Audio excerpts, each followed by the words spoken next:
হেনচোৱা আঞ্চলিক শিৱ মন্দিৰ তিনিচুকীয়া পুখুৰী পাৰত মহাশিৱৰাত্ৰিৰ ব্যাপক আয়োজন। নগাঁও জিলাৰ হেনচোৱা আঞ্চলিক শিৱ মন্দিৰ তিনিচুকীয়া পুখুৰী পাৰত অৱস্থিত অতি পুৰণি শিৱ মন্দিৰত অহা ২৬ আৰু ২৭ ফেব্ৰুৱাৰী তাৰিখে দুদিনীয়াকৈ মহাশিৱৰাত্ৰিৰ আয়োজন কৰিছে। ৰাইজে মিলিজুলি দিছে দায়িত্ব এটা, গতিকে পুৰণা কমিটিক ধন্যবাদ দিছোঁ দায়িত্বটো দিয়াৰ কাৰণে। মানে যাতে কাম কৰাত যাতে সহায় কৰিব পাৰে পুৰণা কমিটি, সেইটোও লাগে। তাৰপাছত আছে আমাৰ মন্দিৰ মানে অলপ উন্নত কৰিব বিচাৰিছোঁ আমি, আন্তঃগাঁথনি অলপ উন্নত কৰিব বিচাৰিছোঁ। দিশ চিশো অলপ ঠিক হৈ থকা নাই।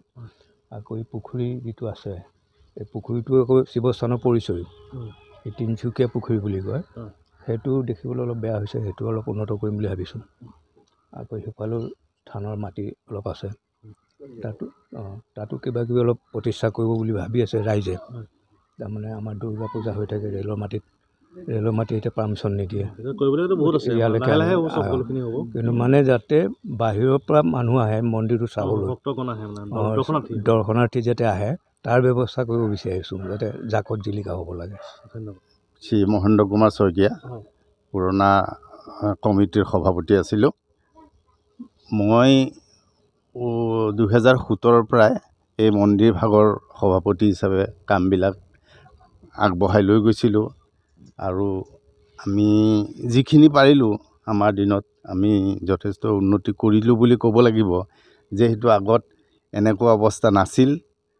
গতিকে আমি মন্দিৰৰ ভিতৰ ভাগ আৰু সন্মুখৰ অতিথিৰ যিটো ৰুম আছিল, সেই ৰুমটো আমি অলপ উন্নতি কৰিলোঁ। আৰু ইয়াত আগত লাইটৰ কোনো ব্যৱস্থা নাছিল, গতিকে আমি লাইটটো ইয়াত ব্যৱস্থা কৰি দিলোঁ।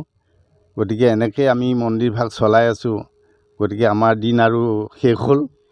বৰ্তমান আমি এতিয়া নতুন কমিটিক দায়িত্ব অৰ্পণ কৰিছোঁ।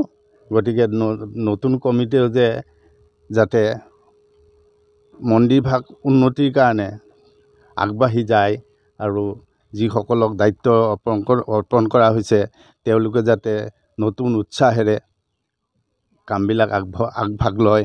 আমিও তেওঁলোকক যথেষ্ট সহায় কৰিম। আমি যেনিও আঁতৰ হৈ গ'লোঁ, সেইবুলি আমি মন্দিৰ ভাগৰ পৰা আঁতৰ হোৱা নাই, দায়িত্বৰ পৰা আঁতৰ হৈছোঁ।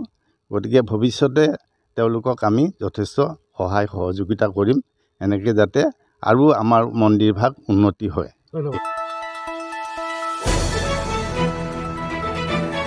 দ্য নিউজলেণ্ডছ, অবিৰত তথ্যানুসন্ধান, আপোনাৰ সেৱাত খবৰ সন্ধান।